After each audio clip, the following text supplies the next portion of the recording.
Hello and welcome to Nintendo Nostalgia. This is episode 240, and I am your host, Ryan, and I'm joined by my co-hosts, Chris and Josh. And did I say 240? I meant 230. Or maybe it is 240. I don't know. Who's keeping track? You decide. Anyway, how are you guys doing this week? Let's do a poll. I'm doing great. How are you, Ryan? Good. I'm a bit disheveled right now. We got a fun episode, but I don't know, that intro kind of messed me up there. Josh, how you doing? Just fine. So, without any further ado, let's get into what we are Radical Rexing about.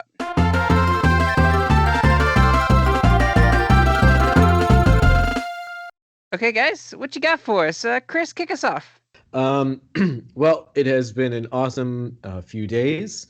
I am finally done with this semester. I can't even tell you how grateful I am. Yes.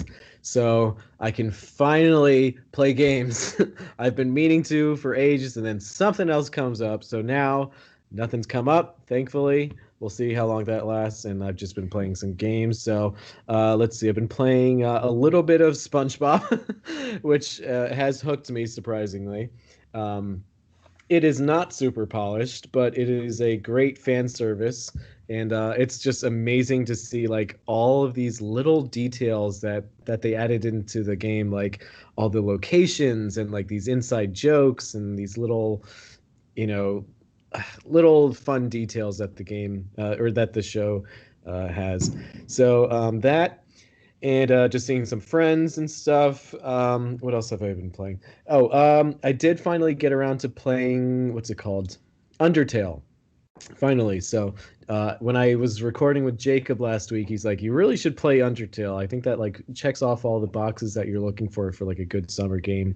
And yeah, I really like it so far. I think I'm about like an hour in, so not super deep into it just yet, but it has a lot of personality.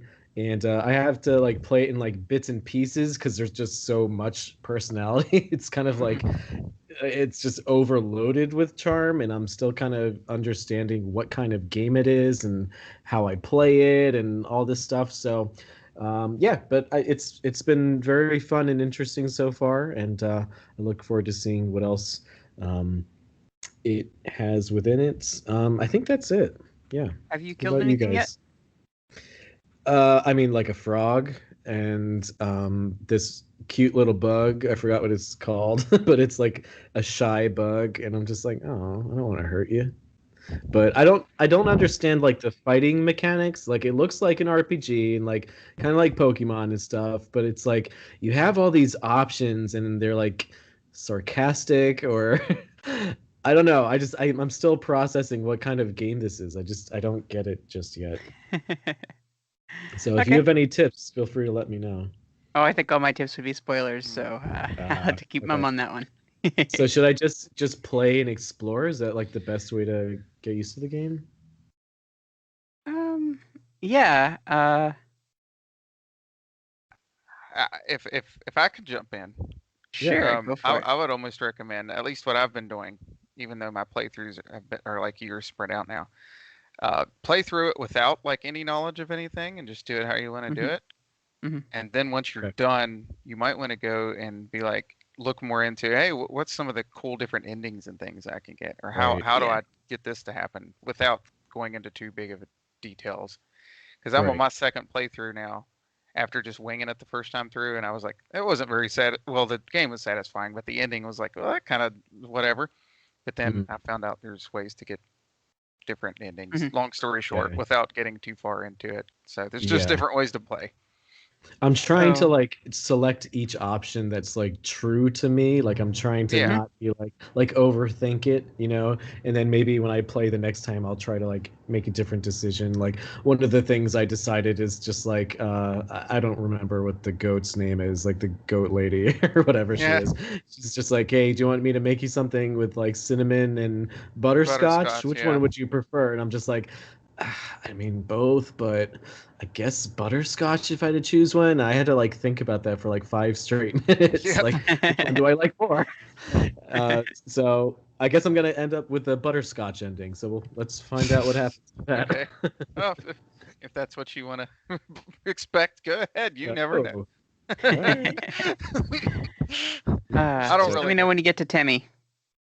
Okay, I will. Tem Village. Yep, it's awesome. Anyway, I like the music a lot. I'll just add that Oh, last thing. The music's very charming and delightful, so that's a nice little bonus. Cool. Well, Josh. Well, I just mentioned I'm kind of half jumping in and out of Undertale when I've gotten the chance, but I would say the majority of my time for I feel like a few weeks now, has been Mortal Kombat. I kind of get in on these like, what's the word? I want to say obsessions for like a better word for a little while, like Monster Hunter was before. I need to actually get back into that some, but after seeing the newer movie and enjoying it and playing with friends and stuff, picked back up 11 on my Switch. Been playing it. Traded in some old stuff for Mortal Kombat Deception, which was on the GameCube, but I think that version was like $100. So I got the PS2 one for 20. Well, for nothing really, but so I've been playing through that. That one's cool. So that's just kind of where I've been in the gaming universe, so to speak, for the most part. Oh, and we've been enjoying new Pokemon Snap, of course. I usually save that for kind of like a family thing. It's been working out pretty well.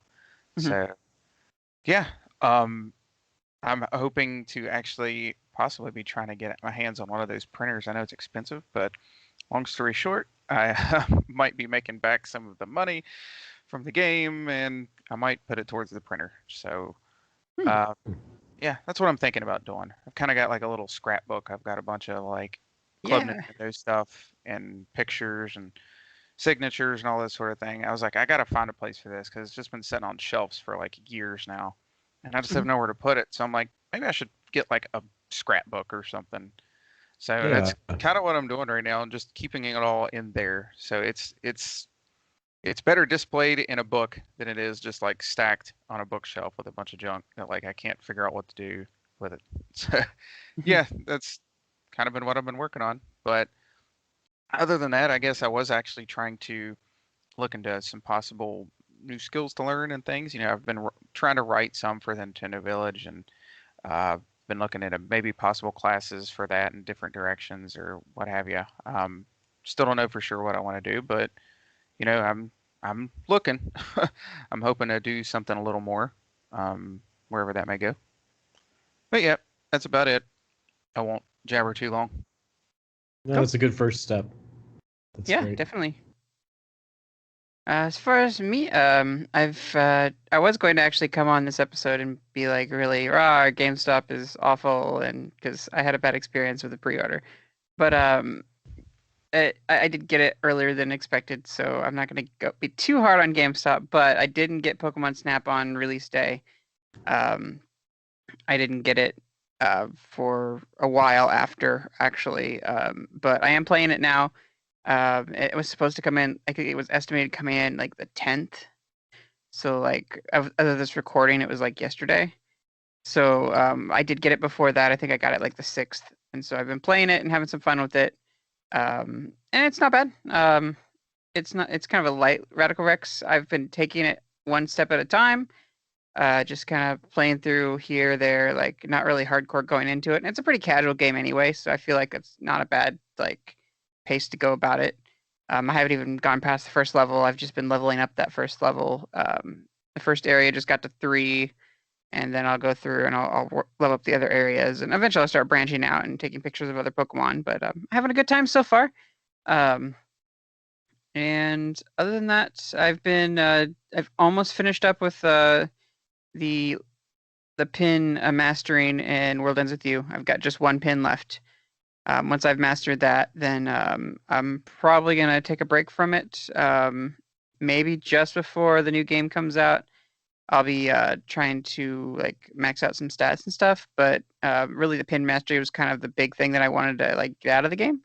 But I'm also playing 3 games at once, so I'm bringing my DS game up to speed to where I am in my other games, which I've gotten pretty far in that progress. And then I'm also been playing a little bit on my phone as well with the solo remix, and kind of like working on getting that game set up as well. Basically, kind of set up for success. If I ever want to pick it up and just kind of grind out stuff, I would do that. But yeah, my Switch one is my main one that I'm really, really going hard on. So then I'm just really looking forward to that, and I've been watching the animation, and so Neo World Ends with You is something that I'm really, really looking forward to. But before that, we've got like a garage builder game coming out. I'm excited to try that out. We've also got a Nintendo Nostalgia Hangout. Hopefully we can get everybody together in one place. We'll see. But I'm looking hopeful for that. I'm not sure if Traven's going to be able to make it. He may have a new job and may not be able to get away, but we're hoping. I'm going to request it off of work. I wish Nintendo would announce the date here soon because I really need to get that in for my requested time off. I don't want to just gamble on it being Tuesday and it not be so. Yeah, I feel like it's always Tuesday every year, but it's like with them, you never know, and you just want to be safe. Yeah. But if you have to choose something, I think you already know. I'd probably choose Tuesday. Yeah. I'm just kind of like, I don't know if it's a good thing or not, but we'll see. Yeah. So I got my fingers crossed there. Also, quick gaming news tidbit. I'm just so happy about Zombies Ate My Neighbors is coming to Switch. I just think that's so cool. Yeah. I've never played it, so I don't even know what it is. Like, honestly, I have no clue. Oh, really? I don't even know how to describe it now that I think of it. It's like fun Escape from game. Zombies? Yeah, right? I got that mixed up with that Rare game. So I was gonna say almost like a top-down beat 'em up, but I don't think that's really describing it well either. I mean, in a way, yeah. I think it's more about like escaping, right? Like just trying to get to like the end of a maze or something. I could be wrong. I haven't played it, but yeah, it's been a little while since I've played it, but I do remember it being pretty fun with a friend. Yeah. Just a very unexpected announcement, and it's just another thing to add into the vault that is like everything coming to Switch. Yeah, like, for sure. Is it crazy. 2 games in one, or is it 2 separate games? Okay, I wasn't sure. I just thought it was $14.99. I just wasn't sure if it was like a bundle or something. Oh, $14.99? That's like fine. Yeah, it's not bad. Yeah, I was expecting like 30 or something. I may be mistaken on that, but that's what I thought I saw. It could be pre-order thing. Okay. Yeah, so it's the original and its sequel. The sequel isn't as beloved as the original, from what I understand, but it's just like it's a game that clearly has so much personality and is made by LucasArts, which a lot of people know just how good quality those games are.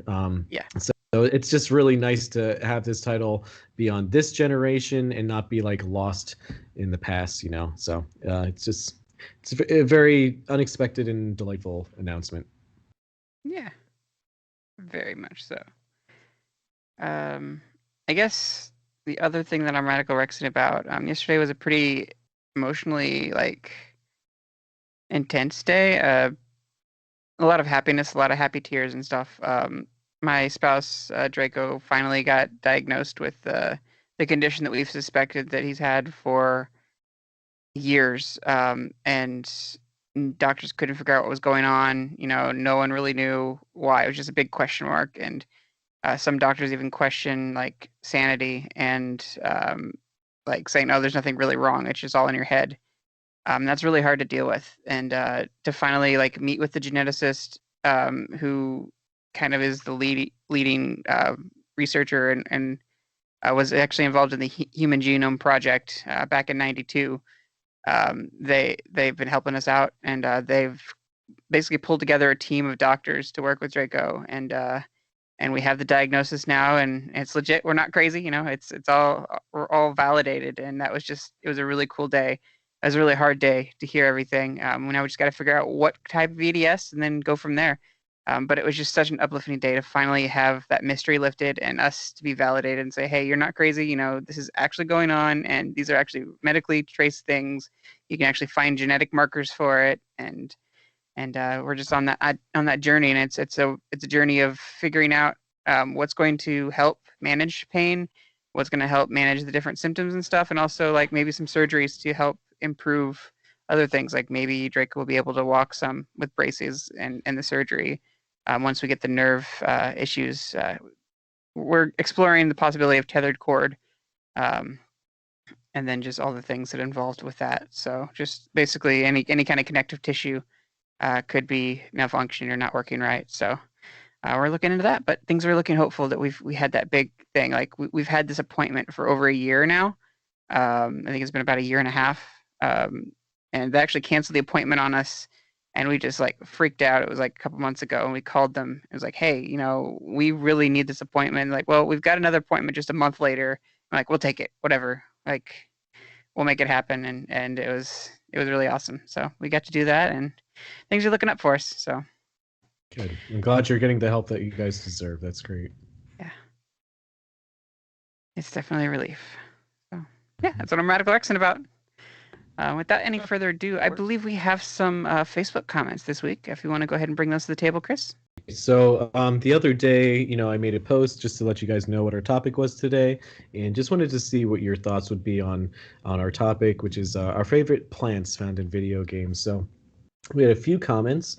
Ryan, our longtime and frequent contributor, he just left a GIF of basically Piranha Plant from the Super Smash Brothers franchise, because that addition to the Super Smash Brothers franchise was like so unexpected and random and wild, and like everyone at first was just like, what? But that, I think, I don't know, everyone's kind of like warmed up to him, I think. So yeah, do you guys have any thoughts on Piranha Plant and Smash Brothers before I move on to the next comment? No thoughts on that as right now, other than, did you just say GIF? I guess. Are you Team GIF and not Team GIF? I'm both. It depends on the day. Okay, I was gonna say. It's not something I think too hard about. I was taken aback. No, Josh, do you have anything? Yeah, I mean, real quick, because I know where this conversation might go later. Yeah, I really like that addition of him in Smash Brothers. I thought it was silly, and I think he's a lot of fun to play as. I don't know why people would get mad over it. It was a fun bonus character, and it's kind of a good joke at this point. So yeah, cool choice. Yeah, I mean, when he was announced, this was the pre-Banjo-Kazooie announcement era. So any announcement that was not Banjo-Kazooie was infuriating to me, because I was just like, we need him. We've been waiting long enough. We need him. So we got him. I've been mad for 2 decades at that point. Yeah, exactly. So now we can kind of take a step back and look back at this announcement and be like, okay, yeah, fine, sure, whatever. But it was, at the time, it just seemed like, okay, another Mario character. Why Piranha Plant when there's all these other characters? But like, if you really think about it, he's a very interesting character, has a very unique moveset. And I don't know if you guys would agree with me on this, but when I was researching for this topic, Piranha Plant is like very iconic, and there's lots of different variations of him. And as far as like plants go in video games, like it's hard to find a more iconic plant than Piranha Plant. So anyway. Thank you very much, Ryan, for that comment. We also heard from Matt Knight. So Matt said, my favorite plant is the man-eating plant in Maniac Mansion. It just happens to be sitting under a hatch on the ceiling. The puzzle is that you need to fill a jar with the radioactive pool water to make the plant grow quickly. But the plant is hungry, so you have to give it a can of Pepsi, which makes it burp, and the man-eating plant is no longer hungry. Now you can climb the plant to get through the hatch. And he left like a little picture of it. And it's a pretty cool-looking plant. I personally haven't played Maniac Mansion. I had the board game, which was extremely fun. But I don't know, that description alone sounds awesome. And now I'm kind of curious to play the game. Have you guys ever played Maniac Mansion? No, but I kind of want to look it up now. Right? Yeah. I think it's a Nintendo game. Yeah. Any experience with the game, Ryan? Not at all, no. But I'm getting kind of Little Shop of Horrors vibes. Yeah, no, it kind of does look like that, and I don't know, it just seems like a very charming title just from like that screenshot that he left us. So I'm gonna have to look into that. And then finally, we heard from Eric, longtime contributor Eric, who's awesome. And Eric said, the green Brainstar overgrowth in Super Metroid, especially the music. This culminates with a fight with Spore Spawn. That's my entry. And that is an excellent, excellent pick, Eric. What do you guys think? I also like that pick as well. Excellent pick. Josh? I never would have thought of that, but that is cool. So with my particular picks, I don't know why my brain went here. And whenever you all came up with the idea, I was thinking like character plants that are characters, like that are Yeah, living things. But then I got to thinking, there's some really cool stuff like that that I'm kind of skipped over. So yeah, I that's a know. neat one. Yeah, when I saw that, I was just like, oh man, I'm only thinking about like plant characters, but Yeah, plants and anything related to plants, like that could be anything. And so I did try to branch out with my picks actually because I saw this, ranch. because I was just like, I'm too there you go. Yeah, because like it could be something in the backgrounds, and something that kind of that this kind of made me think of was like, you know, Yoshi's Island, you know, the background kind of, I don't know how to, like, it animates in a way, and like the flowers are just really beautiful and they like kind of twinkle in a way. So I could have chosen that, but I didn't. Um, but yeah, that's a really good pick. You know, Yeah, the overgrowth that he mentioned, like it's a very interesting background detail that I really appreciate. I really like the pink petals, kind of the rose petal area, and then just like getting to that point where you're taking on spore spawn. It's really cool. Definitely like it was one of those things like in the era, the more damage you did to an enemy, like they would flash red, Yeah, and flash faster red. But in this case, like the plant would slowly die in brown each time you hit it, and like eventually, like all the whole room is the boss, and it all dies away when you beat spore spawn. It was really cool. Yeah. Um, And you and I played that together, Ryan, in the yes, fall, I we did. guess it was, and that was fun. Like, and I remember when we were playing that boss fight, I was just like, "Oh my God, this is amazing!" Like for like the mid '90s, like this type of detail and like character design was like genius. So yeah, I love that that boss fight. It's very cool. Very much a classic. Yeah, and we still need to get back to that Donkey Kong Country 2 playthrough. Just saying. It's very true. Oh, thanks for reminding me. Totally forgot about that. But yeah, that is all of our Facebook comments. So thank you everyone who left us a comment. Yes, thank you. We've got a couple of voicemails before we get into the topic. These voicemails are on the topic, so let's go ahead and get rolling. A couple of NOS crew members called in, so here we go. Hey guys, it's me. I'm just calling to call in because apparently we're talking about plants today. So what is my favorite plant from Nintendo or games in general? Pokemon. There are a lot of Pokemon plants. That was my girlfriend's lovely daughter, Charlotte. I won't lie, Flowey is probably what Ryan told me it would be my pick. But yeah, you gotta love Flowey. He's not directly from Nintendo, obviously, but he is a very complex character from Undertale. His dialogue is funny and very kind of cryptic and scary, and yeah, I love that character. So I'd pick Flowey, but outside of that too, if you're just gonna be some Nintendo, what are some like ones nostalgically that I have for? Definitely, I got PD Piranha Plant from Mario Sunshine. He was just a big deal, and first time like the Piranha Plant was really used as a boss, and he was in Double Dash and all that stuff, and then he was in Brawl as well as a boss. So that's what I think of directly from Nintendo. But plant-wise, man, you got lots of plants in Zelda. You got some plants in Metroid, some big bad bosses. They're everywhere. So that's what I have to say about plants. You guys have fun talking about plants. Bye. Yeah, Peter Piranha's not a bad one. He's very, very iconic. Just like he was kind of a big deal when they showed off Super Mario Sunshine back in the day. That was like the first thing that they realized, like, check out this awesome boss, and they introduced that character. It was really, really memorable for me. Yeah, So, and it was pretty cool that he's kind of like carried over into like other games ever since. mhm, And it's like what you guys are saying. Like before, Piranha Plant was just a Piranha Plant and just another enemy, but here he became his own character mhm. and very distinct from all the other types of Piranha Plants. And even even though he shares a lot of like similarities to these other piranha plants, he's very distinctive and has his own unique personality and things and traits that kind of separate him from other piranha plant things. But we'll probably talk about that in a bit. But yeah, I totally agree with Jacob. Josh, do you have anything? Not really on that one. I apologize. So we've got another voicemail here. Let's go ahead and play it. Hey everybody, this is Tom Qualls, your favorite part-time co-host, and I'm gonna stop you right there, guys, talking about your favorite plant. First of all, Bulbasaur is the greatest plant of all time. In fact, he's such a good plant. He's not even fully a plant. He's like a dinosaur.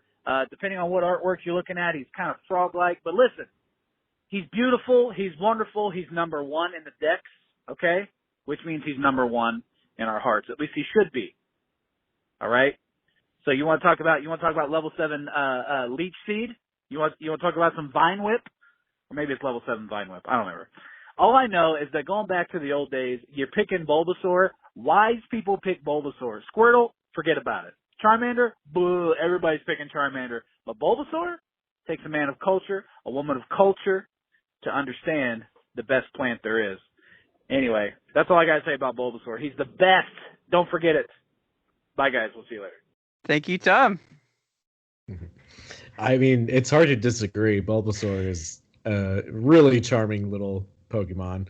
And I will say, though, he is kind of rivaled by Rowlet. I'm a huge Rowlet fan when it comes to like grass type starters. I mean, how can you argue with a little owl, a cute little spherical owl that has a leaf bow tie? Come on. So I don't know. I'm just putting that out there. I'm on both ends of this debate because I love both of those. I definitely get the love for Bulbasaur. I like dinosaur characters usually, and I never really grew out of that. And he's like a cool little plant dude. Now, but yeah, I won't talk about the other Pokemon yet. I'll get there in just a little bit. But yeah, those are both really good choices. Yeah. Bulbasaur's okay. Not my favorite starter. Then there who? are very few grass Pokemon that I like. Who's better? Who's better? Oh, Rowlet's definitely better. So, and actually, it's strange because I like the second stage, or I guess technically first stage if you're talking about the Pokemon card game.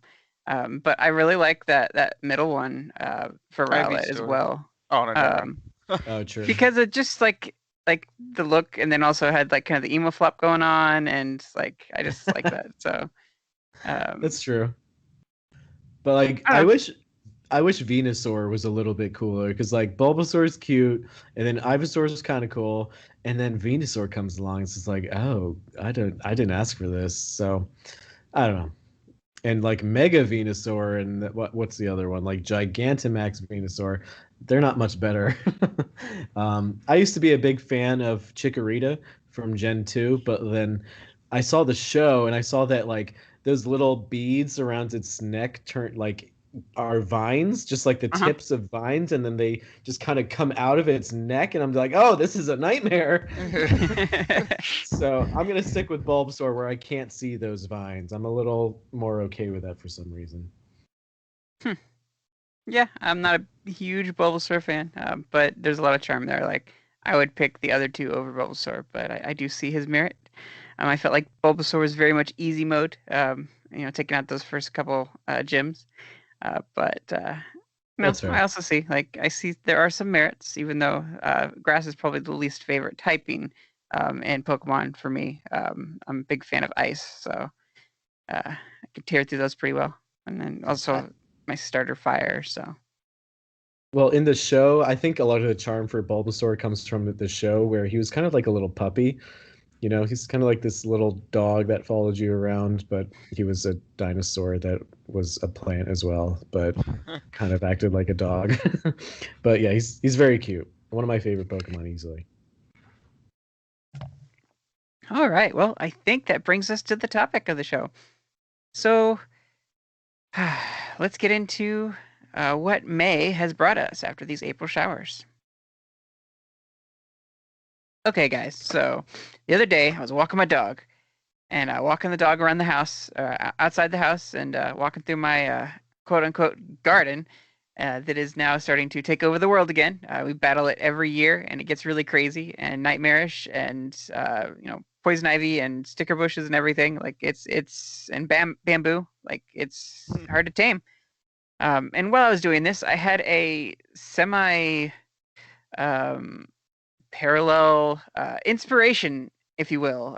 Just like Miyamoto was inspired walking through his garden and doing gardening with Pikmin.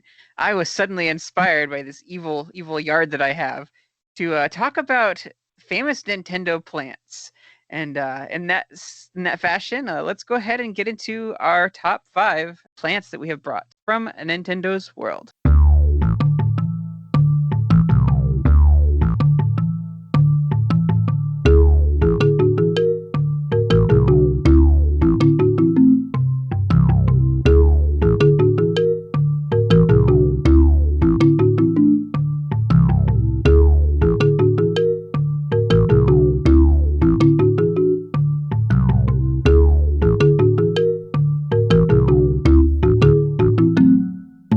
So let's go ahead and kick off with Josh. Why don't you bring your first plant? All right, so I'm going to start us off with kind of one that's a little more odd.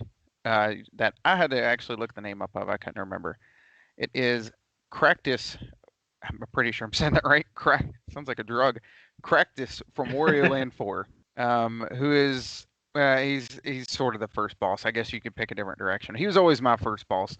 But he's this big piranha, not like the Mario piranha plant, but like a big yellowish piranha plant looking thing. You might have to Google it actually, with like these big teeth, and these big eyeballs, and he actually gets kind of creepy. Like the more you fight him, the angrier he gets. And I just always liked his design. And one kind of cool thing he does, he'll like hang from the ceiling at one point, and he'll.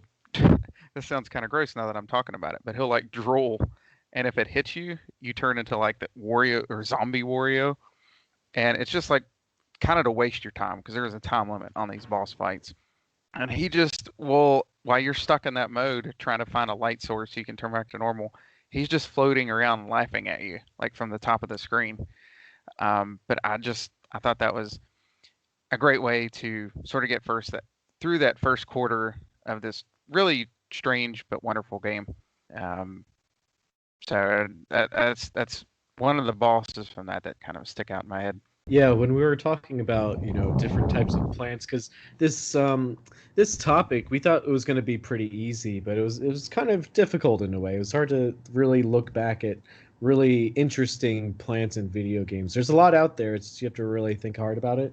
And Cactus was such a great pick, Josh, and I'm glad that you went with it because that's such an interesting boss fight. It's one of the first ones you fight, like you said, but just his design is so interesting and bizarre and so perfectly Wario in a way. Like he is, yeah, like a piranha plant, kind of like a Mario one, but in a Wario way, he's just very twisted and with the way that the Wario games are, it's just like they're a little more demented and um, unsettling and creepy in a way and kind of funny too. So this definitely fits the bill with that.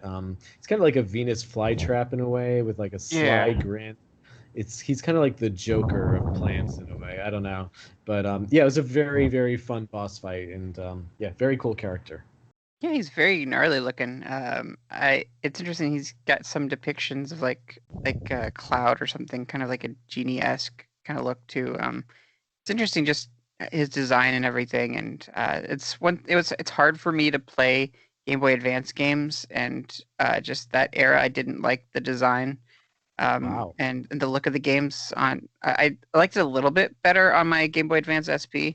But the original Game Boy Advance, I didn't like playing the games in that style for some reason.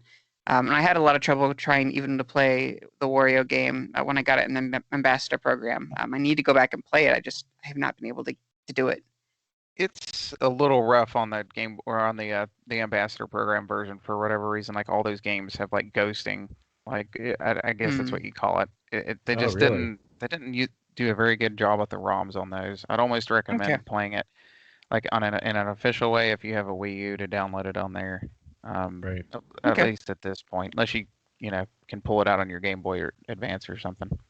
Okay. Right. I might look into that. Or Game Boy Player too. It actually plays really well on the TV, or I should say, looks really well on the TV. Like that type of style looks perfectly fine.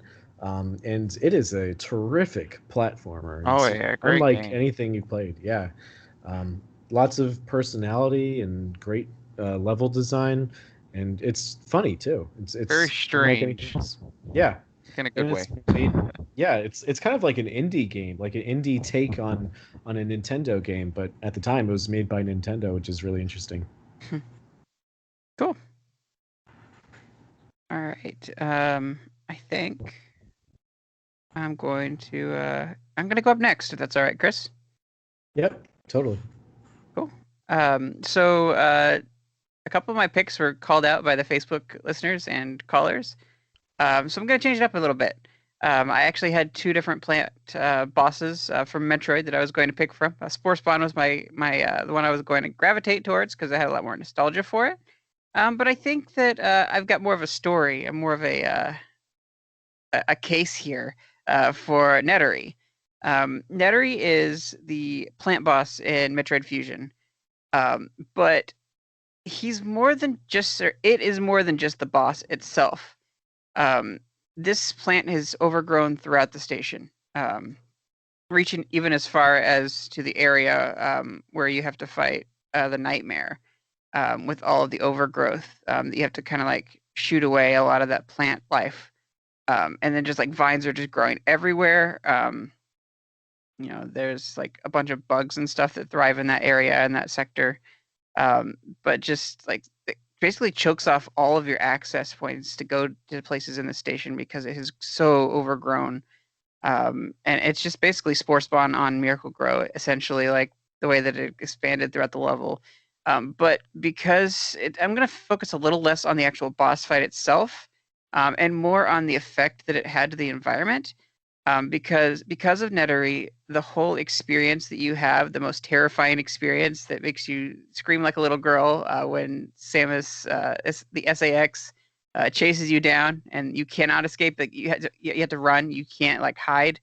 You just gotta kind of run. A lot of your path trying to get through all of that is restricted by all the plant overgrowth, and you have to kind of find your way around and to get away from this, this SAX. And it was kind of integral part of that whole experience with the terror and the mechanics and stuff because of this boss that you'll eventually take down and clear out all the vegetation. But it was just really cool to have that experience and to fight. And it has, I believe, I want to say you got like the plasma beam from it. I want to say it shot out beams, like the 3 beams or something like that. I can't remember exactly what it was, or space, or I'm not sure. But I know that like even then, like let's take it into the boss room itself. In Super Metroid, there was these plants, these Reflesha type plants that would just like if you fell into them, they'd like chew on you and you'd be stuck and you can't get away until it opened up its mouth.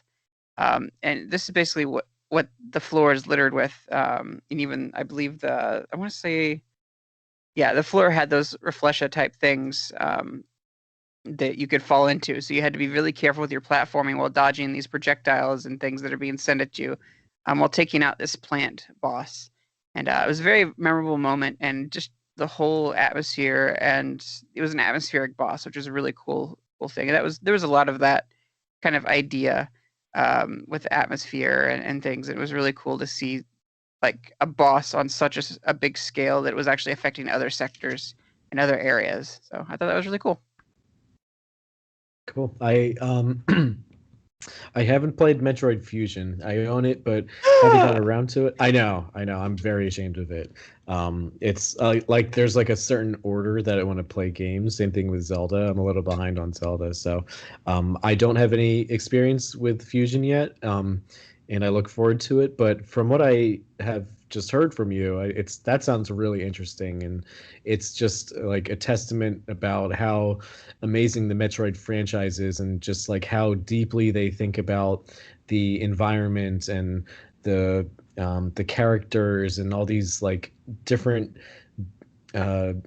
biological details within the game. I just think that's so interesting and fascinating, and really makes you feel immersed in that type of world. So I look forward to playing that boss. Yeah. What about you, Josh? It's been a good handful of years since I've played through Fusion, so I can't say I immediately remember it. But yeah, I mean, from the sounds of it, though, that is a cool concept. I like the idea of something sort of affecting other areas and such. I definitely will have to go back and give that a playthrough again soon. That's just one of those I have not gone back to in quite a while. All right, Chris, you are up. All right. So my first pick, as we go down our list, I think my first pick is going to be Fuzzy from Yoshi's Island. So the little cottony spore yeah. from Yoshi's Island. I guess he counts as a plant because he's like a spore that comes from a plant.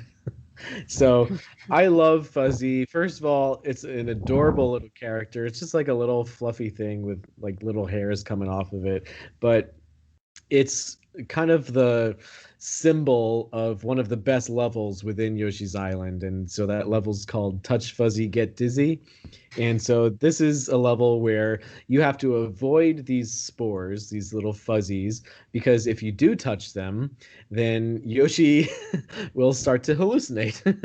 And that is made clear through his eyes, which are enlarged, and even more so because the stage itself becomes very distorted. So the stage gets very wavy, and you have to navigate the stage like, platform wise, with this distorted reality that you like now have to face. So it's very cool. It's like you have to avoid the fuzzies, but if you do touch the fuzzies, it's okay. It's just that the platforming is going to be a little bit more difficult, and it's just a very, very fun level, and the music slows down a little bit, and it's very funny, and it has a lot of personality throughout the level, and it's just like a fun, silly little challenge that looking back now, it's like pretty amazing that they thought of such an interesting concept for a character, and B, that type of a level. So, yep, my first pick is Fuzzy from Yoshi's Island.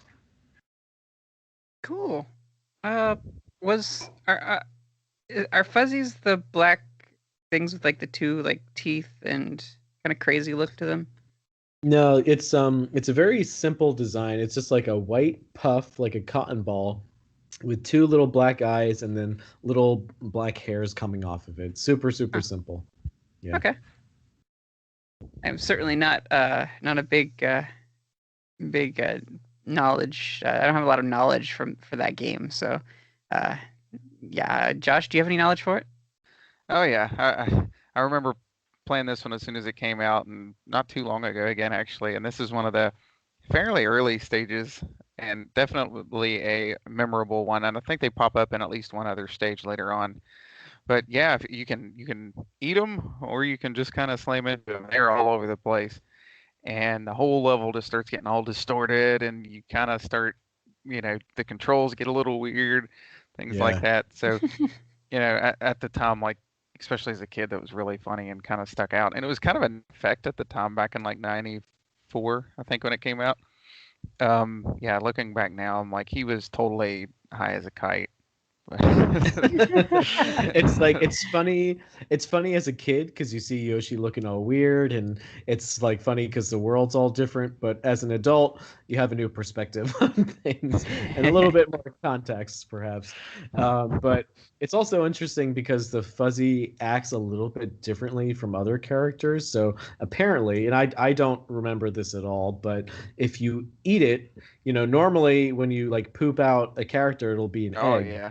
If you poop out a fuzzy, apparently it's like it like damages whatever's behind you, so it's basically like a fart. So I don't know. I could be wrong about that, but that's what the wiki said, so I'm gonna go with the wiki now.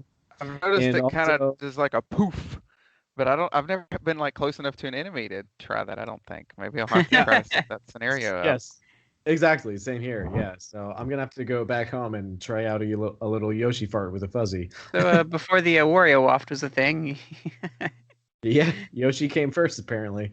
Yeah, and also you can apparently avoid the effects of the fuzzy by crouching, which is interesting. And according to the wiki. I don't remember that, but I'm gonna have to Being go. close to the ground, I guess. Oh, interesting. Yeah. I think you don't wobble, then you just kind of like, ugh, Yeah, I guess. head in between your legs. Hang on. Just let it pass. Yeah. All right, Josh, you up to bet? All right, so my next one here is, I would say it's an obvious one. It's more of an obvious choice of game, maybe. It's going to be Trunker from Banjo-Kazooie. So you might just be thinking that I had to pick a choice, something from Banjo-Kazooie. Well, that's part of why I picked him, but also I really like the thing's voice. I cannot do it. It's like, that's not even close. But if you know what I'm talking about, you know what I'm talking about. he's the palm tree dude, and he starts out kind of like short and fat, but then like Gobi, the big camel dude, is standing next to him, and then you pound on him, and he spits up a bunch of water in him, and he grows up to be really tall, and then you can get, I think, like a Jiggy on top of him or something. But I always like that goofy thing's voice. I don't know why. It just fit that design so well. He sounds like he's all dried out, like in the middle of a desert. He just needs something to drink. Maybe that's silly, but that is what I went with. And yeah, that's all I got. Yep, that's it. Yeah, it sounds like a very like interesting character design. I mean, obviously everyone knows, at least you should by now, that Banjo-Kazooie has so much personality, if nothing else, except it has everything else. But yeah, that sounds like a very fun character design that's appropriate for like a desert setting. So I'm gonna have to go back and play it. That's actually the level that I'm stuck in right now, Gobi's Desert. So yeah. I like Gobi a lot, and so I wasn't really picturing what Trunker looked like, but when you said Gobi, like suddenly I remembered, and yeah, I got a lot of memories of that one. So he's got this big like bottom jaw thing going on. It's like a flap. I don't know how to explain it. I always wanted to shoot eggs into that mouth for some reason. Yeah. My next one, again, going with the people picking my picks. I'm going to go ahead and get it out of the way here, and I'm going to bring Piranha Plant from Smash Brothers Ultimate. I was pleasantly surprised when I heard that they're going to give away this Piranha Plant as a character in Smash, and I was really optimistic. Like, okay, first hands-on, new character, I'm gonna love this. And I played him, and I actually really clicked with him. Like, he's not like my like competitive like alt, but he's definitely my casual alt for sure. I really clicked with the timing on his different attacks and everything, and I like how snappy he is. Snappy. And just like really quick. And his attacks are pretty pointed, and I really like just the quirkiness of him. He feels so different, but I just really like resonated with that. Where most Smash characters, I play them, it just feels samey or too out there for me to really like feel comfortable with it. But for some reason, Piranha Plant just worked for me. And I just like the references to Petey with this final Smash, and I think they did a really good job with him. Like the kind of trickster, like kind of, I guess, Muttley comes to mind if you're familiar with the Dastardly and Muttley, from like that kind of laugh and that like just that kind of snarky attitude and that kind of just like devilish spirit. I don't know, I don't really say it, but I really love that personality they put in there, and the big spike ball that it can like put out and then like launch at characters that can catch people off guard. And the poison cloud, and you can hide in that, and just that snap where you kind of like tilt over when you're doing the snap. You can like kind of like fall over and like time your snapping and chomping. It's fun. It's a lot of fun to play it, and it's not like a competitive level, I wouldn't say, but I think I could get pretty good with Piranha Plant if I really dedicated to it. So. Yeah, I think Piranha Plant has like a good feeling to him. As mentioned before, when he was announced, it's just like, oh, okay, like whatever, why not? It's like a free DLC, whatever. But you can tell that they put a lot of thought into the character, and they borrow from all these different games that he's appeared in, and there's a lot of games that that Piranha Plant has appeared in. And the moveset that you mentioned is very diverse and unlike any other character, and I think they really nailed that. And like you said, they gave him a distinct personality. It's like this little mischievous little rascal, Yeah. And he has this weight to him too. He has this heft, and it's weird because you can feel it in the top part of his body. I don't know how to describe it, but you do get this sense of weight to him. But also he's very agile too. He can fly around. I love his up B where he can spin and fly around. That just feels so powerful to me. And one of my favorite things is, and correct me if I'm wrong, but doesn't he lift up the pot and start running along the stage as his fast dashed move or something? Yeah, I believe so. Yeah. Just little things like that just make him really come alive, So yeah, very cool character. I agree. What do you think, Josh?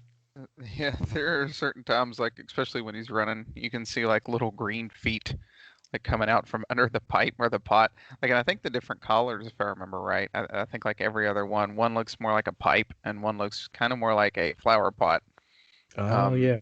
And then there's all the different collars are all the reference to Piranha Plant in different games, like Yoshi's Island or this first Super Mario Brothers and things like that. And then there's a lot of the different moves are different sort of references, but they work. They're not just, let's shove in different references of different plants from different games here, but they all really work as some fun moves for Super Smash Brothers. But yeah, like Ryan was saying, I think he's a great one. To sort of go back to, I know I do in more of a casual sense, but yeah, it's definitely one of the more interesting choices. He doesn't use a sword, so that's good. He doesn't have blue hair, but he's very iconic. It's nothing nobody would have or anyone would have asked for, but he's more recognizable than probably half the cast. So, right. Yeah. It's kind of funny to think of it that way. I think his best, he's probably one of the best, victory poses or victory things at the end. I love where he pops out of the pipe and bites Mario in the butt. That is just hilarious. And I like that he includes another character in his victory. He specifically targets Mario for that, and it's great. And also, I like that they also incorporate, I think you mentioned this too, Ryan, PD Piranha into it. So it's interesting that for his final Smash or whatever, he becomes the distinct character that we all know to be PD Piranha. And for me personally, that boss battle in Super Smash Bros. Brawl is so iconic. I just did not see that coming when I first played the game, because when Brawl came out, we didn't have access to the internet, and we just played that Subspace Emissary thing, not knowing anything about what was ahead of us. And that was just such a cool fight to have these two cages of characters inside. And it's just so iconic. And Sakurai adding Piranha Plant into Smash Brothers is just another example of him adding something to the game that we just didn't know that we wanted. And now it's if they took him out in future iterations, we would be livid. So for my next pick, I had to include this character. One of my favorite characters in the Mario universe are the Whittles. Do you guys remember the Whittles? What are the Whittles? I should. The Whittles are these little tree spirits that are, I believe the first game that they were found in was Super Mario Galaxy 2. And you can find them at least in the Tall Tree Trunk Galaxy or something like that. And it's they're kind of scattered all around, and they have these the way that they talk is imprecise grammar. And so one example that I wrote down here is "our people, brave." They just have these short little sentences, and it's just very cute. And I just love the character design. So they're made of wood. It's just these little dainty little looking characters, and they have these little leaves that pop out of their head. And as you walk past them, one of my favorite things about them is that they have this little jingle, this little, I don't know how to describe it, this little shaking of like a hollow wood sound that you could hear in like a instrument or something. It's just like this very satisfying musical sound, and I just think they're adorable. And also their name is Whittle, as in like little, but like in a cuter way. They're just whittles. So I don't know. I love the Whittles. They're adorable, and they have all these different variants, and apparently have been in different Mario games ever since. They appear in lots of Mario Party games, and I don't know, just a very unique character design. So yeah. I like the play on words, like whittling, like you whittle at wood to make like sculptures and things like that, and I like that they use that name for it. They're kind of cute. I've never seen them before in my life, so that's something I've missed. Yeah, maybe because you haven't played Super Mario Galaxy 2, and that's probably something that you should get in on. Maybe I'll dust it off on my Wii U. I mean, I'm just trying to help you, okay? Help me help you. It's one of the best games ever made, so just saying. Josh, do you remember the Whittles from Mario Galaxy 2?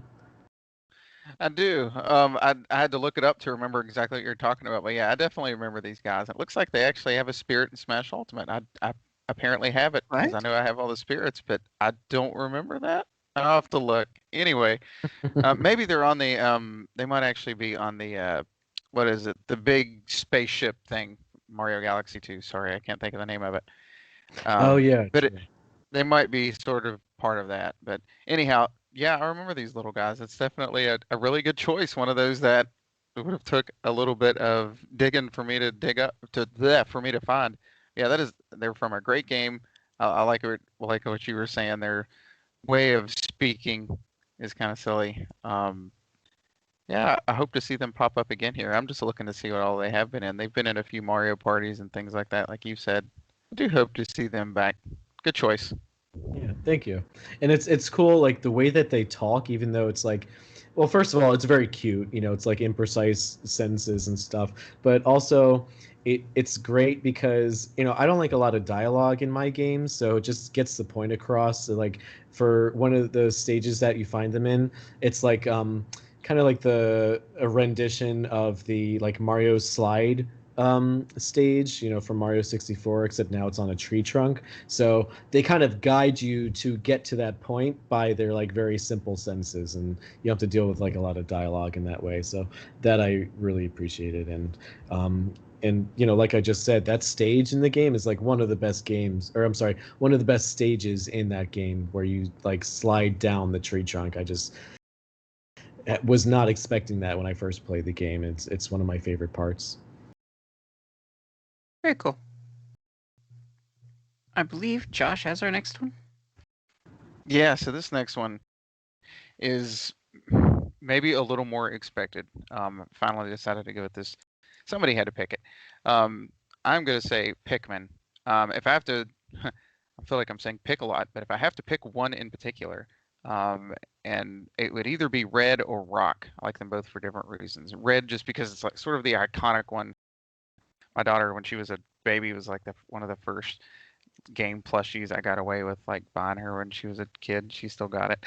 But also really like the Rock one, particularly in 3 because I can pick them up, and my way of attacking things is picking those things up and just chucking them at any enemy I can, and then running, calling them back, chucking them, pulling them back, and doing it again.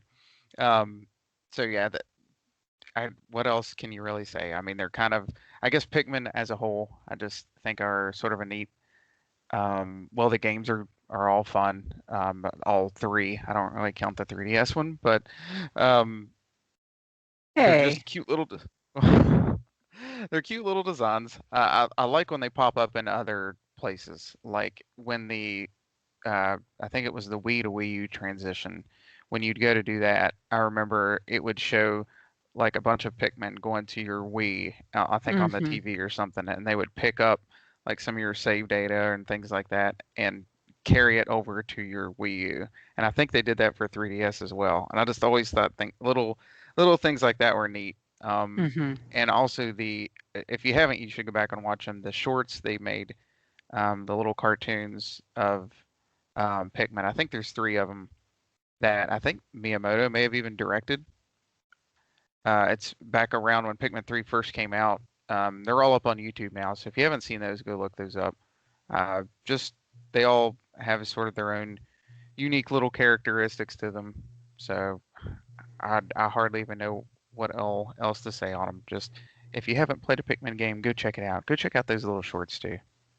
Yeah, there's so much charm in Pikmin. Miyamoto did a great job, like just kind of imagining them, and I like how they have unique traits. The red ones have the nose, the blue ones really have that like mouth It's like going a little on. gill thing, yeah. Yeah, and then the yellow ones have the ears, Hmm. and of course they get a little weirder when you go and you've got the flying one and the rock one and the purple ones, which have like the purple ones have like the little like antennas on the side of their heads, and they're a little bit heftier. Yeah. But yeah, I love the charm that those Pikmin have. I'm excited to see more, come up sometime. But yeah, very cool. Any thoughts on Pikmin? Yeah, Pikmin. I love that Pikmin exist. When they first were announced, I was just like, "Oh, this sounds like Pokemon, but it's not Pokemon." And it was such a bizarre concept to me.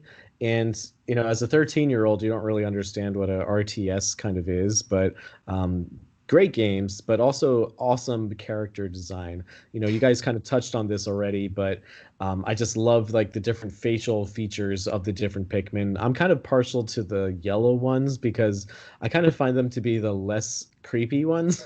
Because like I don't, well, the red ones are iconic, but like the mouths on the blue ones just freak me out. I don't know. I can't look at that for too long. And the rock ones are cool. Yeah. That was a perfect impression. The purple ones are cute. The white ones are extremely creepy. But yeah, I don't know. The Pikmin are just adorable. I love that those movies exist. Like on the 3DS and the Wii U. And I'm really excited to see where this like smartphone game is going to go. Because we love the Pikmin characters, but I kind of feel like not enough people know who they are, and I think that they have so much potential. So I hope that the Pikmin like reach their full potential and kind of penetrate into the masses. Hmm. I love the sounds that they make. It's just so iconic. Even like when pulling up other Pikmin, that popping sound and like the sound effects and stuff that they did for Pikmin were so well done. They're so memorable, iconic. Yeah, and like they're very cute and like they kind of make you feel bad for them when they die.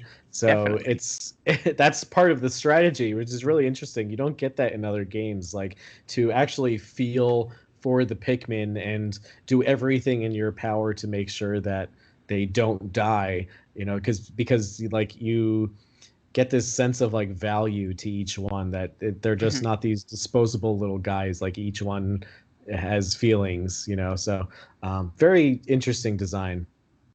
All right, so the next pick I have, it's more of a nostalgia pick for me. Not a lot of people would pick this, and it's a bit of a left field. But I really enjoy the white and the black flowers in Mario Brothers 3. The munchers and nippers. And the black ones don't really move. They're almost like blocks in how they act, and you could walk across them with Grebo shoe. But they're kind of like spikes in another way. But the white ones actually move. They kind of bounce up and down and move along the ground. And every time Mario jumps, they'll jump too, and they'll try to take a snap at whatever jumps over them. And they kind of mimic Mario's movements. And then later in the series, or later, there is a version where the white nippers like will actually walk, and when you jump, they jump too, but they jump in an arc because they're actually walking and they have momentum. So they're a bit challenging, but I really am fascinated by those things, like those flowers for some reason. Like they always charmed me in Mario Brothers 3. So I don't expect you guys to have too much nostalgia for that one, but it's kind of just a really thing that always stuck out to me when I talked about like doing these plants. Like that was something I was like, this is something that that really just like when I think of Nintendo plants, I always think of like going to that. What was that world? I want to say 7 is where they're prominent. I think it was like the Pipe World or what have you, and you could like run into them there. And they're not quite like piranha plants. They're more like a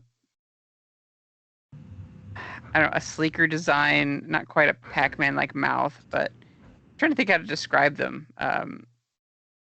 They're more oval shaped than rounded.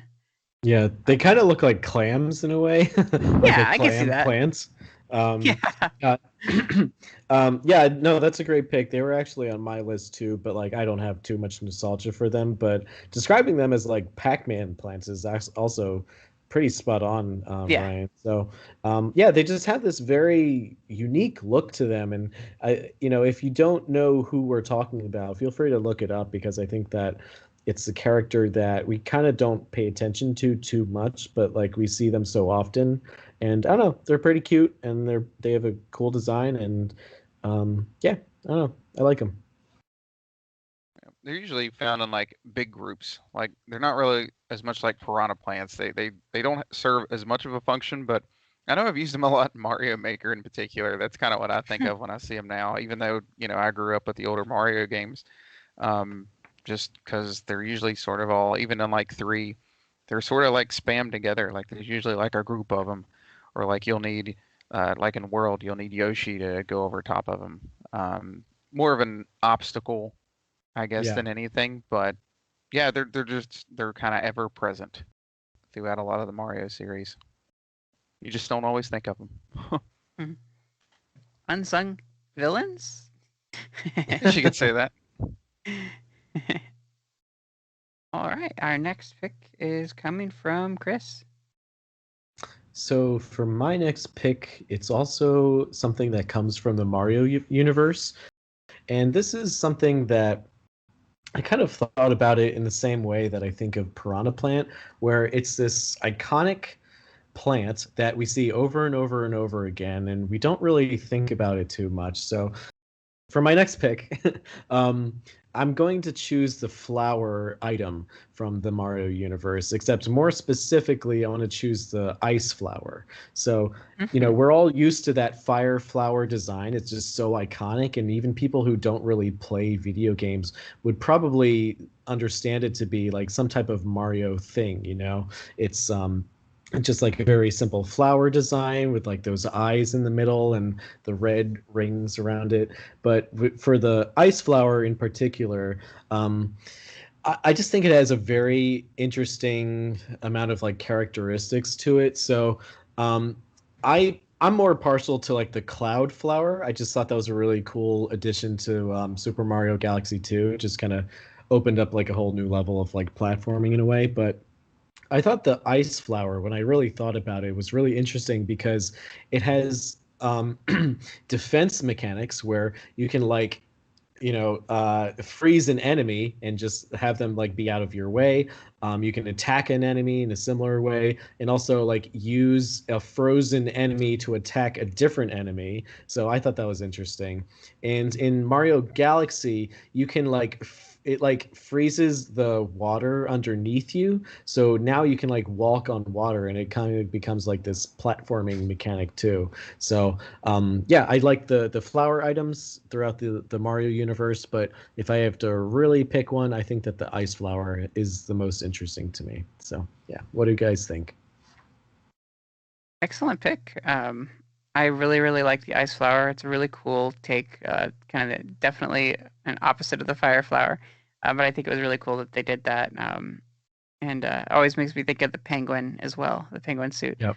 But that was a really cool item. I think the only other item that would be like close to that would be the gold fire flower, which turns everything into coins. Like it just has a unique mechanic, and it does something very, very different. And it's definitely more exciting than the gold fire flower. It's really cool to have those blocks to be able to pick up enemies and throw them and push them around and use them as kind of a shield even. So yeah, it was really cool. Yeah, and like the fire flower, as far as I know, it's just like you just shoot out fireballs and it's more of like an offensive thing. But I just think the ice flower is a little more interesting. It adds a little bit more depth to like the gameplay. So, yeah. Josh, what do you think? Yeah, so if I would have picked one of those, I would have probably been boring and went with the fire flower. But I definitely see the appeal for the ice one. Especially from more of like a platforming functionality sort of way. I think is it the new Super Mario Brothers series, you can actually like shoot the enemies like in the air and you can use them as platforms or you can kind of shove them, which I guess like if scientifically like gravity would probably make those fall, but Right, true. That's if a we good want to point. get into realistic stuff, that's not really where we need to start with Mario, but yeah, I mean, it really works from like a platforming sense though. And yeah, you can just sort of make your own platforms. You can use it as another fun way to attack. You can put one bad guy like in a block and then push him into a group of other ones and then he'll slam into the wall and shatter. So yeah, I think that's a good pick, especially from sort of a usefulness sort of point of view. Right, yeah. And I was looking at like all the different games that the ice flower has appeared in. It's appeared in a bunch, including Minecraft, which I think is really interesting. Apparently Yeah, there was like a Mario addition into Minecraft and the ice flower made it there's in. So I just think that's pretty interesting. Mhm. Very cool. Good pick. Thank you. And that will bring us back around to Josh. all right. So for my next to last pick here, I have decided to go with Pokemon because there is so many others to choose from. I figured that was sort of an easy pool to pick from. I knew Tom was a big fan of Bulbasaur, so I was kind of leaving that to him if he wanted to call in or what have you. So let him have that one.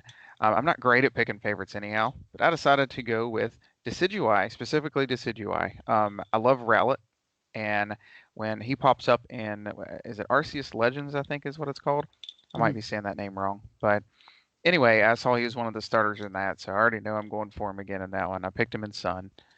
But yeah, I really like what he eventually evolves into with Decidueye. I'm actually still kind of disappointed they picked Incineroar instead of Decidueye Yeah, for Super Smash Brothers. So same. like, Yeah, same. I don't quite get why Same. they did that. I feel like Decidueye would have been a lot more sort of unique, in my opinion. I like he's got like a sweet bow, like he can pull out from his cape-looking hoodie thing that he's wearing.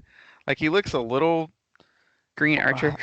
yeah, I don't want to say overkill. That sounds negative, but he looks a little crazy. But I really like it. Like, and again, like I kind of like all of his evolutions as well. He's sort of the middle one. I might pronounce it wrong. I think Ryan was talking about it earlier. I think it's Dartrix maybe. Mhm. He kind of looks like he's going through like those awkward teenage years, but Yep. it kind of works. But yeah, definitely Decidueye is just one of my favorite Pokemon all around anyway. I like his design. I liked his functionality and using him as like the lead of my team. And he is a grass and ghost type, which is pretty unique. I always thought that Oh. was really cool because he's got some ghost moves as well. Oh, I didn't know that. Wow, that's Yeah. interesting. Rowlet's not, and Dartrix is not. They're grass and flying, but when he turns into Decidueye, he is grass and ghost. I think the Wow. only one like that is Phantump, I think. Yeah, I think there's one other or something like that now. Okay, there might have been one added in Sword and Shield. I can't remember. Yeah. Don't remember what it was, but Well, I guess the ghost elements is just kind of leaning into his like emo side. he's dead on the inside. He got out of that after Dartrix.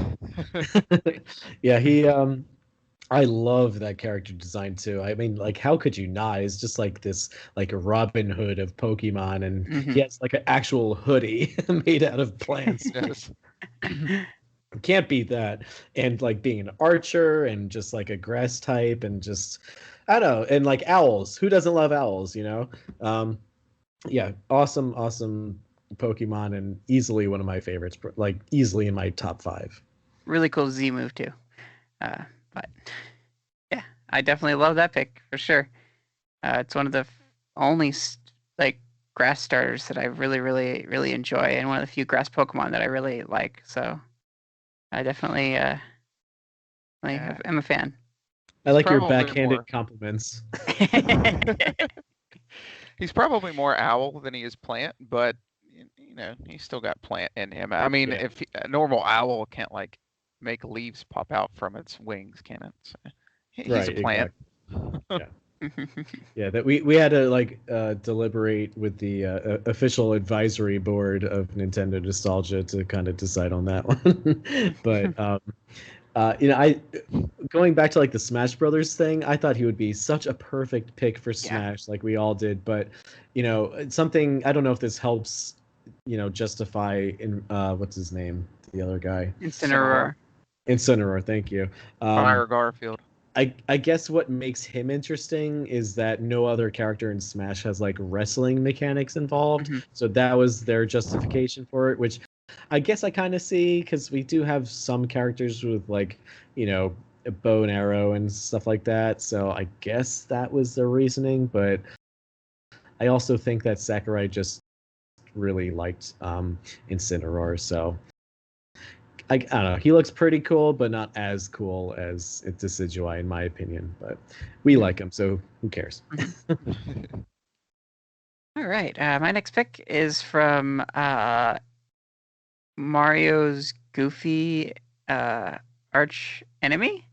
And this one is from the Wario universe. So this is a plant. It's not quite the plant that you brought, Josh, but it is in Wario. It's appeared actually in I think almost every Wario game.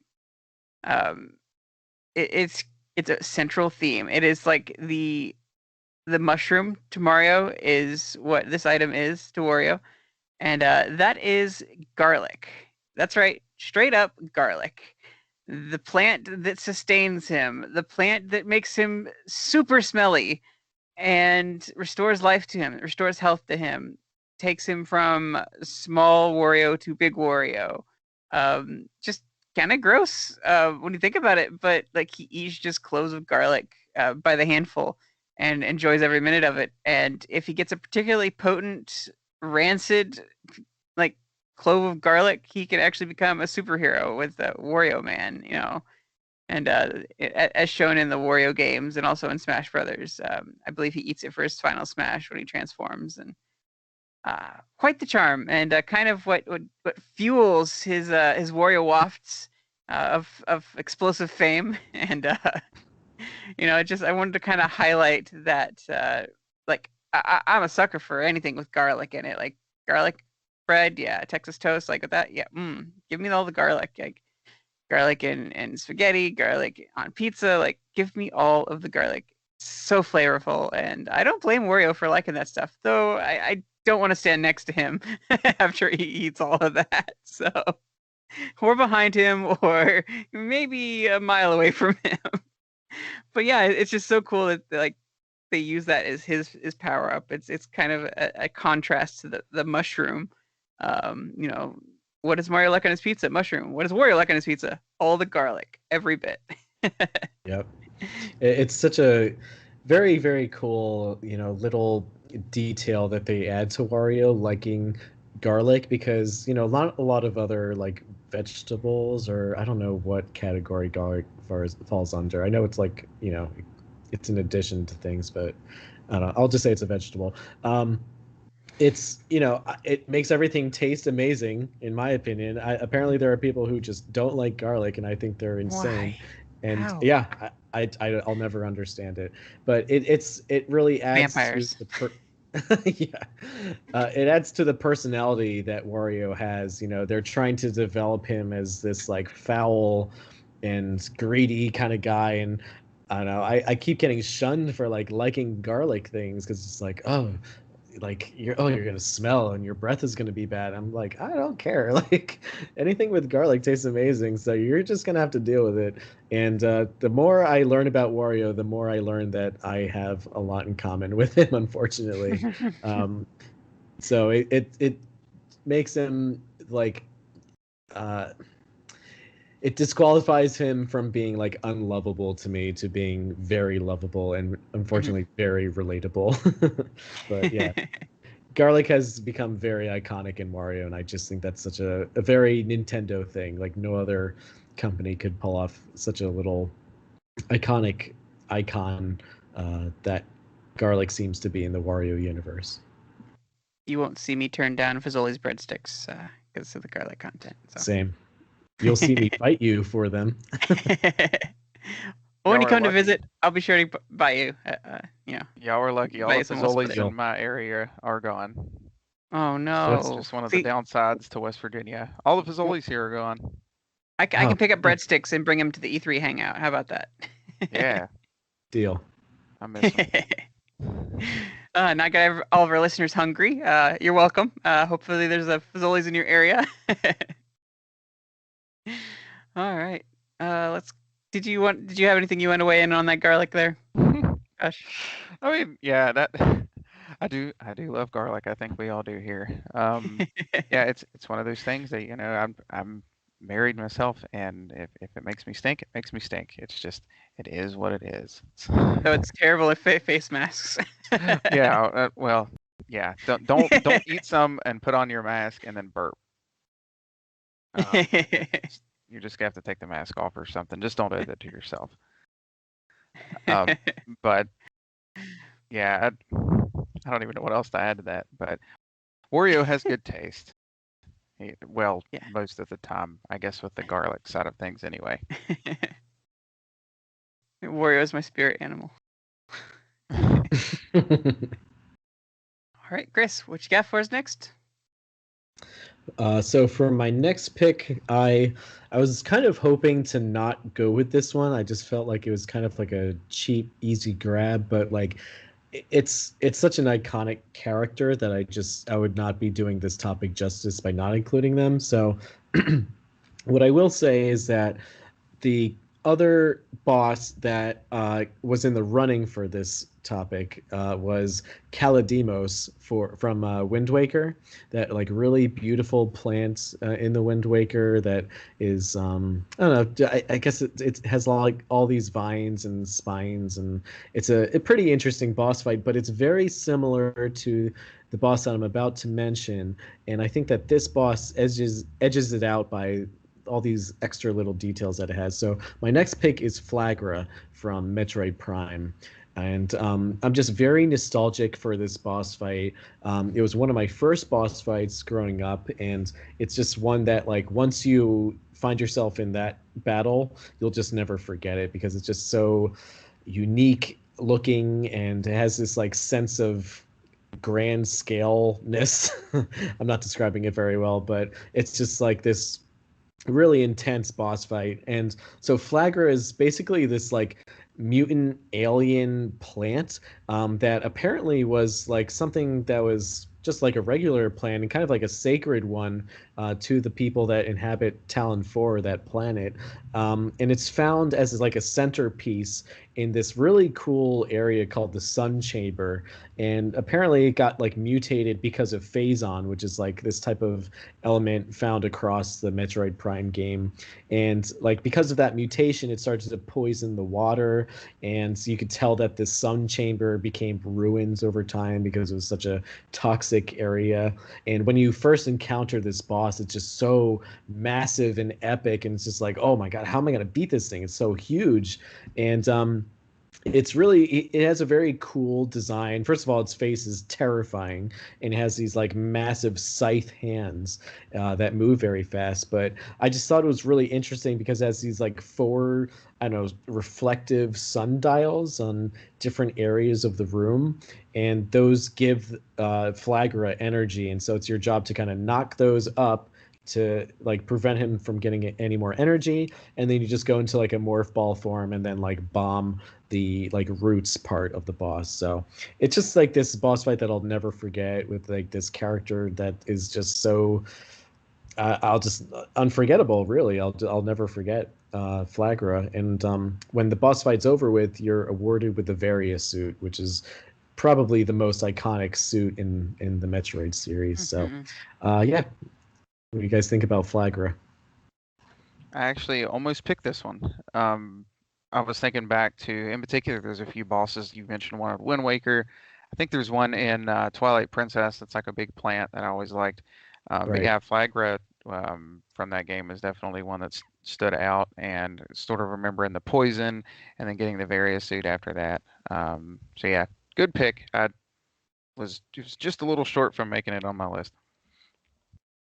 I like that its big thing was like poisoning the waters of the planet.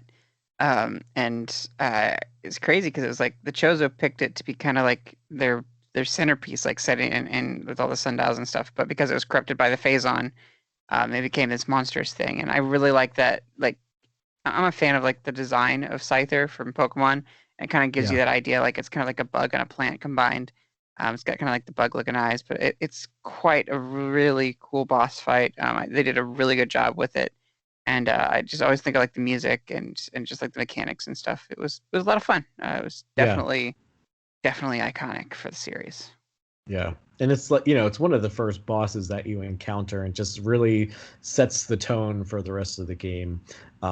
And, like you said, it's really awesome in that with Metroid Prime, you don't just face some random boss. Like there's a thought put into that boss and that boss's relationship to the world and the immediate area around them. So it's just, I appreciate things like that. A lot of thoughtful details like that. We are in our last round of picks, and Josh, we're ready for you. All right, so this one's sort of, I would say maybe my number one pick if I were to rank them. And this one's maybe a teeny bit of a stretch of a plant. He's sort of a plant, but it is the Deku Scrub. Sorry, I always said that different every time I say that out loud. From Majora's Mask, particularly Deku Link. So yeah, near the beginning of the game, this is what you find yourself turning into shortly after sort of the opening, the prologue. What Skull Kid transforms you into is this Deku Link, and you're kind of stuck as him for a little bit until you can find a way to get the Song of Healing, I believe it is, and then use him as a mask. But one thing that's kind of dark, I guess, and it's just kind of the way the story is in Majora's Mask, is it's basically is the soul of the Deku Butler's son that you see near the beginning of the game. When you're running through, you'll see like this twisted tree kind of thing, and that's apparently what's left of him. And then, well, I guess I'm kind of half spoiling it, but it is 20 some years old now. But you even see I'll just say the butler. You see him like later in the game mourning at his son. So it's just like, but I always liked his design. I always liked the Deku Links.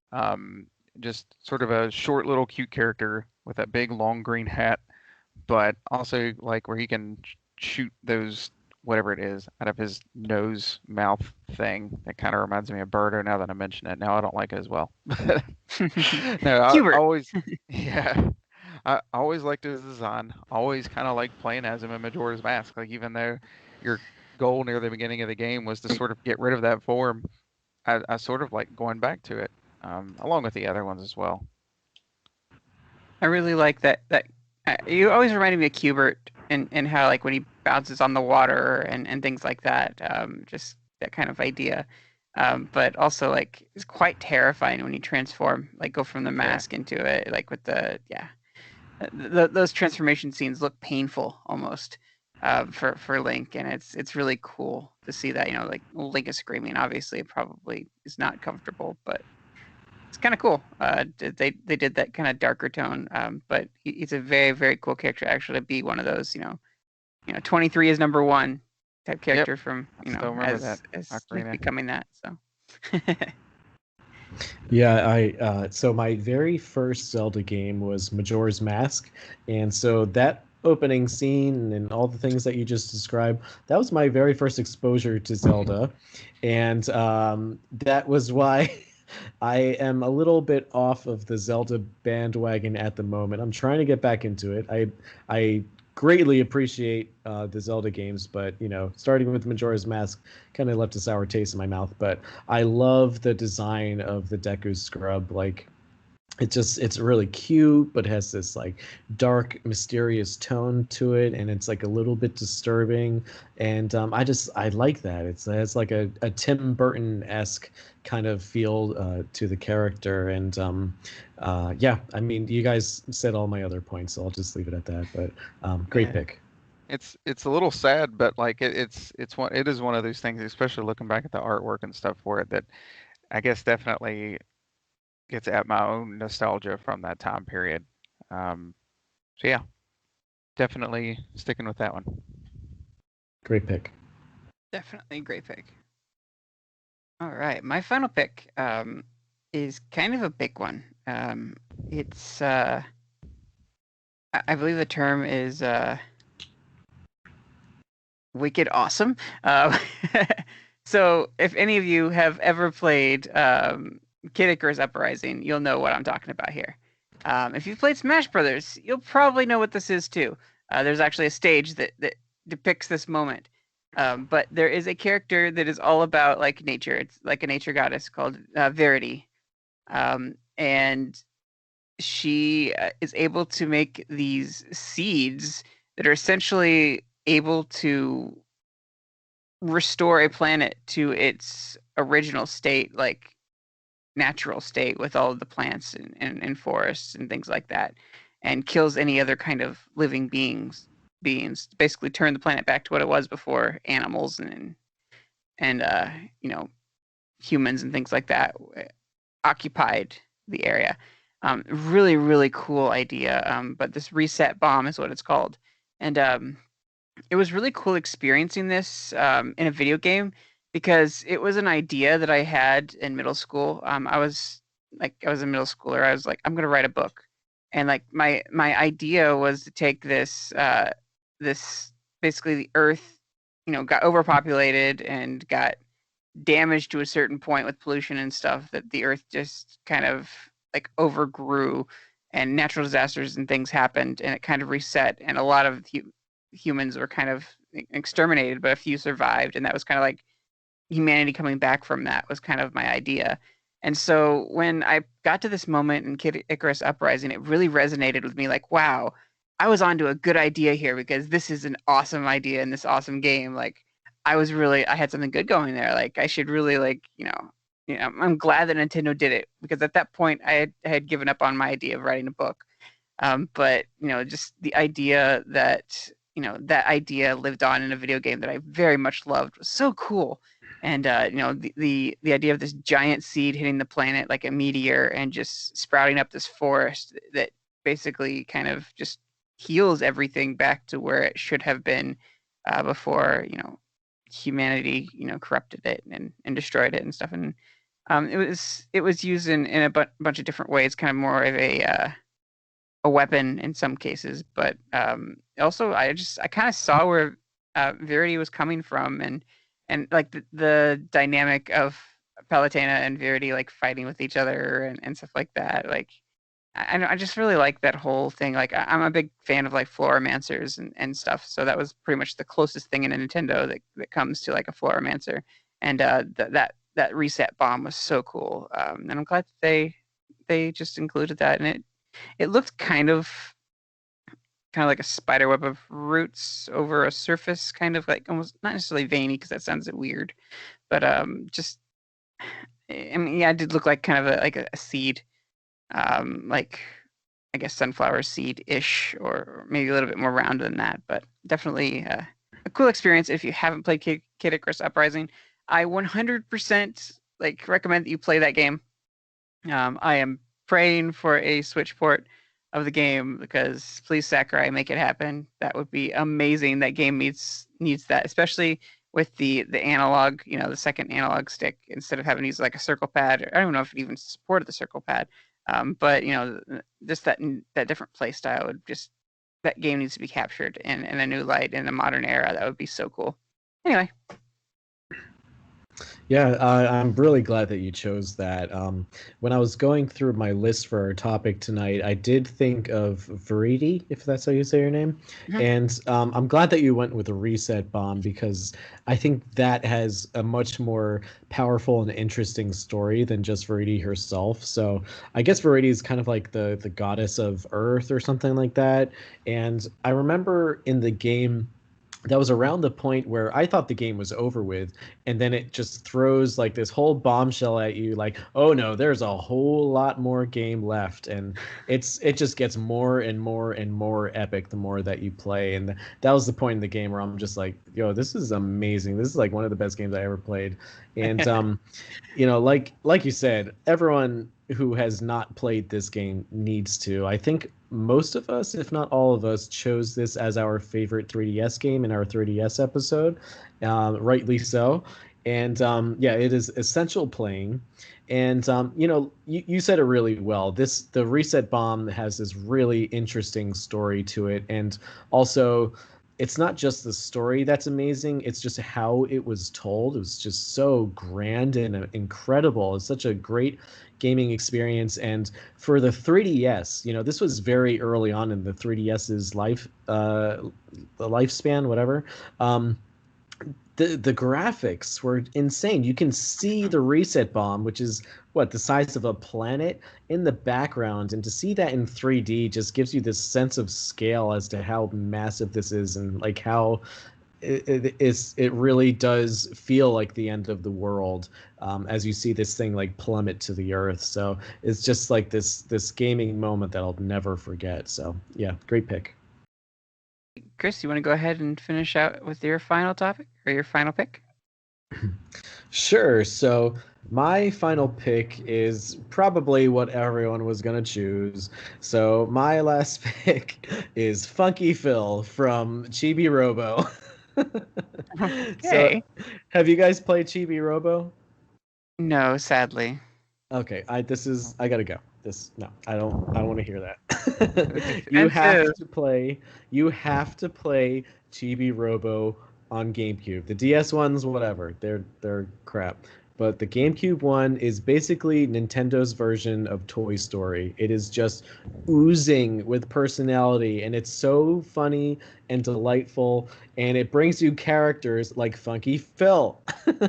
So Funky Phil, since you guys don't know, is this really adorable, quirky, like flower guy. I don't know if he's a toy or a robot, but he's this really cute flower that exists in the Chibi Robo world. And when you first encounter him, you see him hidden behind blinds, like window blinds. And so you're first tasked with just kind of releasing the blinds just so that he can kind of be with everyone else. And he starts celebrating by putting on like a dancing performance, and he's just, the way that he talks and the way that he dances is just so stupid and funny. I love him as a character so much. And there's like this really interesting moment in the game where like a seed comes off of him, and and so I guess I don't remember this too well. I had to look at the wiki for this, so I apologize if I'm getting some things wrong, but I do kind of remember the scene where I guess Phil like sweats onto the seed that comes off, and it turns into like baby Funky Phils, and then he like denies these kids. And then I guess Funky Phil dies after one of his sons, Freaky Phil, learns the dances of Funky Phil. And so they all thought that Funky Phil dies, so they hold a concert in Funky Phil's memory. But then it just turns out that they just like pressed the switch that's on Funky Phil, and then they accidentally turned it back on, and then Funky Phil comes back to life. So I don't know. I'm very fond of Funky Phil, and I apologize. No, you know what? I don't apologize. I like Funky Phil. You're gonna have to deal with it. Oh, that sounded like an 8-year-old's fever dream. Yeah. But it made me want to go check it out. Character is very interesting, for sure. Looking at the picture. Yeah. Quite colorful. Oh yes, and it just like each character in Chibi Robo has so much personality, and I mean, for a character that's name is Funky Phil, He certainly has the personality that lives up to his name. Excellent pick, guys. We've done a great job representing the plant world for Nintendo, and let us know if you come up with any other of like plants that are your favorite. We'd love to hear about your nostalgic memories for different Nintendo plants in this month of May. We actually did get one more Facebook comment just a couple of minutes ago. Wonderful. Matthew C. Roberts. Wonderful. Matthew C. Roberts said, "Secret vines in Super Mario Brothers for sure." Yes, I actually thank don't you. know what he's talking about. What is that? That was something that I had thrown out like early on when we were discussing this episode, and I am so glad someone mentioned that. Like the vine that takes you up to the clouds to get you to the warp zone in Super Mario Brothers. Like those are so iconic, like taking you to like the last world and everything. Like, oh yes, thank you so much for bringing that up. Like, yes. Good one. Yeah, never would have thought of that. That's a great pick. Yeah, like, very iconic. Classic. Like, I'm surprised we all missed that. Yeah, totally. Well, that's a great way to end out the episode. Definitely. Josh, do you want to go ahead and do our due diligence? Sure. So you can always find us on Twitter at Nintendo_NOS. You can find us on Facebook, and also on our Facebook group there for Nintendo Nostalgia Chat. Sorry about that. Nintendo Nostalgia Chat. So go check that out and go join that group. We're also on Instagram. Also, if you wanted to, let us know your thoughts on whatever topic we might be having coming up, you can send us an email at nintendonostalgiain, N as in Nancy, @gmail.com. You can find this information in the episode's description, by the way. But also, if you wanted to leave us a voicemail, you can call us at 317-969-5690. Thank you guys so much for listening this week, and we will catch you next week for an action-packed episode. Later, Preston. Bye, everyone.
Dookie Butler I think I said Dookie that time.